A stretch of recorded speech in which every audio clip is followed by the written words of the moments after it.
आप लोगों को ये तो पता है कि अरविंद केजरीवाल शराब घोटाले में जेल गए थे, लेकिन एग्जैक्टली हुआ क्या था, आइए जानते हैं। सुप्रभात।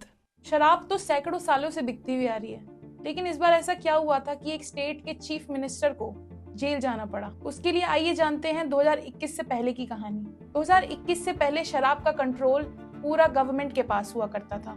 अगर किसी को नई शराब की दुकान खोलनी है तो भी गवर्नमेंट से अप्रूवल लेना पड़ता था। गवर्नमेंट ही उसे रेगुलेट करती थी और उसका सारा मुनाफा भी गवर्नमेंट को ही जाता था।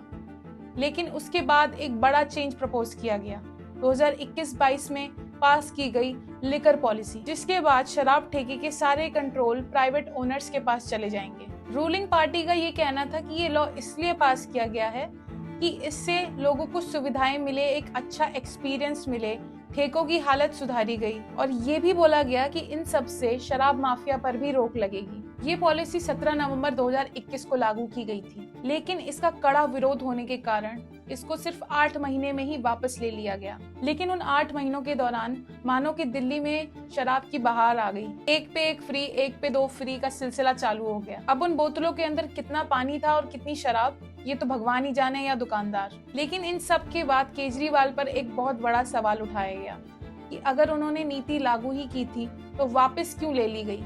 क्या इसके पीछे कुछ धांधलेबाजी थी? इसके बाद शुरू हुआ दिल्ली सरकार और ईडी के बीच टॉम एंड जेरी का शो। ईडी ने कई आरोप लगाए और इस लिकर पॉलिसी को एक स्कैम बताया गया।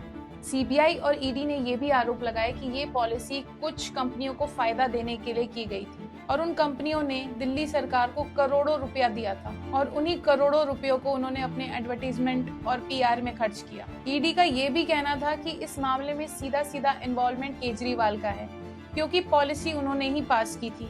अब चाहे सिग्नेचर किसी ने भी किए हों, लेकिन चीफ मिनिस्टर के हामी भरने के बिना ये पॉसिबल ही नहीं था। और इसी के बाद ईडी ने मनीष सिसोदिया के घर पे छापा मारा और उनको वहीं से गिरफ्तार कर लिया गया। और तो और दिल्ली के पूर्व मंत्री सत्येंद्र जैन को भी गिरफ्तार किया गया।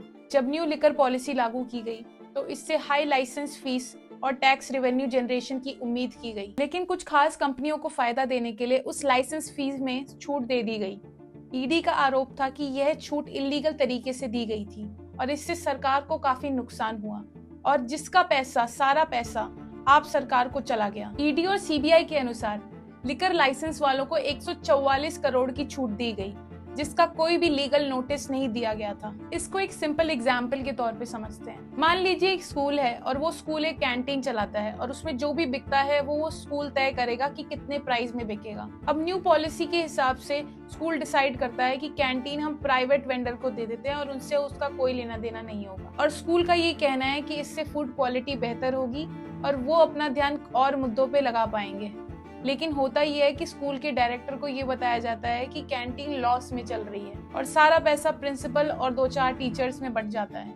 अब डायरेक्टर इस पे इन्वेस्टिगेशन बिठाता है। अब इन्वेस्टिगेशन होती है तो प्रिंसिपल अपना पल्ला झाड़ लेता है और बोलता है कि टीचर ने साइन किया था उस वेंडर को और मेरा इससे कोई लेना देना नहीं है। अब वेंडर के इलीगल पैसा बनाने के यहाँ 2 तरीके हैं, या तो वो 30 रुपए का सैंडविच 50 रुपए में बेचे, या वो 30 रुपए के सैंडविच में कम रॉ मटेरियल लगा के, सस्ते रॉ मटेरियल लगा के 5 रुपए खर्च करके और उसको 30 रुपए का बेचे और 25 रुपए का मुनाफा कमाए और वही 25 रुपए आधे उसमें और प्रिंसिपल में बढ़ जाए। हालांकि जब केजरीवाल से पूछा गया तो उन्होंने ये बोला कि ये सारे आरोप झूठे हैं और ये ऑपोजिशन की साजिश है और ये सारी बीजेपी की एक राजनीति है चुनाव से पहले की। और जिस तरह चुनाव से जस्ट पहले केजरीवाल की गिरफ्तारी कराई गई तो इससे साफ साफ ये झलकता है कि इसमें बीजेपी की राजनीति जरूर है। कुछ समय के लिए चुनाव प्रचार के लिए वो रिहा तो हुए, पर उन्हें वापस जेल जाना पड़ा और लगभग 6 महीने बिताने के बाद सितंबर 2024 में उन्हें सुप्रीम कोर्ट ने रिहायत दे दी। लेकिन इसकी पूरी क्रोनोलॉजी, इंस्टेंसेस और एग्जाम्पल देख के